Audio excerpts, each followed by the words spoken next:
Bonjour à vous et bienvenue dans cette nouvelle vidéo. Aujourd'hui, je vous emmène dans ma cuisine parce que nous allons réaliser la recette du zamé. Ça, c'est dit à la malienne.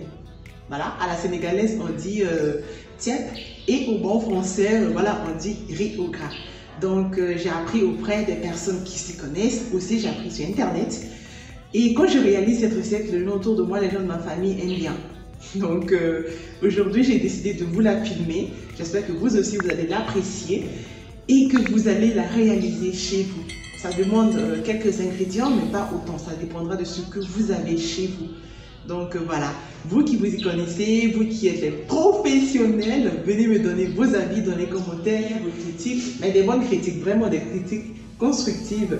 Donc voilà, j'espère que cette recette vous plaira, que cette vidéo vous plaira et que vous allez beaucoup apprendre. Voilà, on y va. Et pour la recette, nous aurons besoin de l'oignon et des petits oignons coupés, des poivrons verts et des poivrons rouges, 2 cubes et 3 petits piments. Nous aurons également besoin de la tomate concentrée et de la tomate en poudre, la marque Adia. C'est ce qui est le plus utilisé au Mali, pour le zamé quand même. Et pour les légumes, nous aurons besoin des carottes, des aubergines douces, des aubergines amères, des choux-fleurs et des navets. Je l'ai connu au Mali, mais bon, je ne sais pas si c'est dans les autres pays également. Pour l'assaisonnement des poissons, j'ai mis du poivre noir, du gingembre, du cube Maggi, du sel en poudre et du vinaigre pour élever un peu le goût. Et puis, je les ai fait frire. Donc voilà. Passons maintenant à la réalisation de la sauce. Dans une marmite, chauffons l'huile et ajoutons les oignons afin de la faire revenir un peu.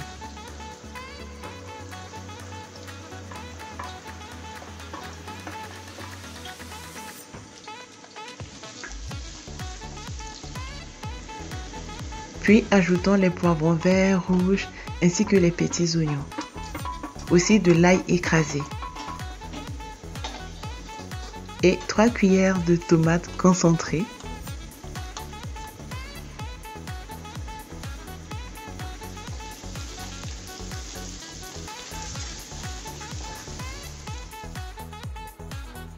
N'oublions pas la tomate en poudre, mais aussi ajoutons les cubes Maggi et le sel. Un petit verre d'eau et laissez bouillir maintenant tout le mélange.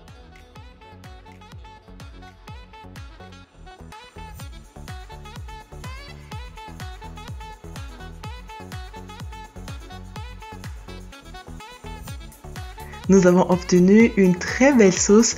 Donc maintenant, rajoutons une grande quantité d'eau et y incorporer tous les légumes sans exception et suivre maintenant leur cuisson.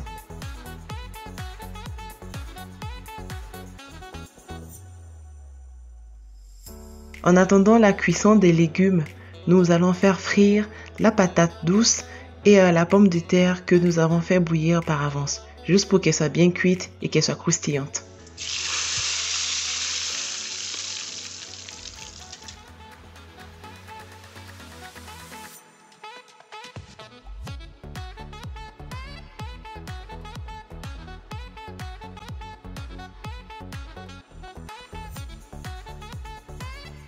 Revenons voir si nos légumes sont bien cuits et surtout les enlever un à un selon leur degré de cuisson.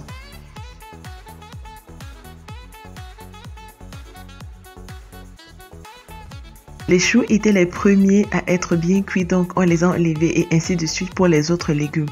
Mais aussi le poisson parce qu'on les avait mis dans la sauce afin qu'ils puissent bien s'imprégner du jus.